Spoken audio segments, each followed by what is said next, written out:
waxaa jira kuwo badan oo garabkayga jooga ama iga fog oo i jecel aniga. ma aqaano sababta ii diidan kuwa i jecel xiriirkooda aniga.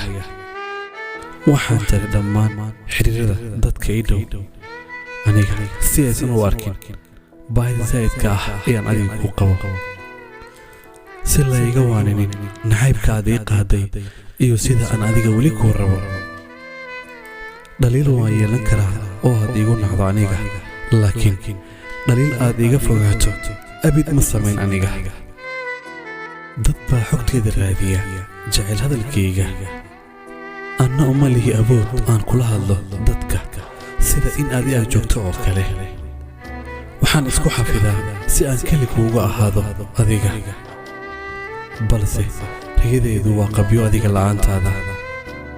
duco markii aan maqlo adiga ayaa igu soo dhaca, waana kuugu ducaystaa, adna iima ogid.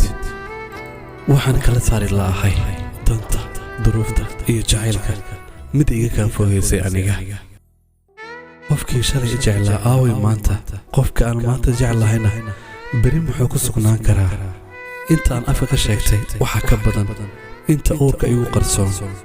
ogow, afka kaama jeclaan aniga, afkana kaama dhihin hadalladan.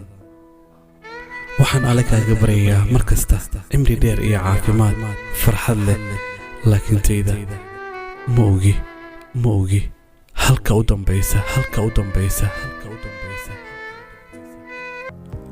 asxaabtayda qiimiga badan, waxaan idin ogeysiinayaa in aan furnay YouTube kale oo ka hadla arrimaha Adobe Premiere Pro, Adobe After Effects.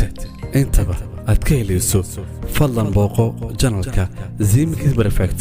waa channel aad ka helayso wax walba oo ku saabsan habeynta muuqaalada, codeynta, intaba fadlan subscribe saar si aad ula socoto mar walba. Zimix Perfect waa channelkeena, waa channelkaaga. hamoogaan inaad booqato channelka Zimix Perfect.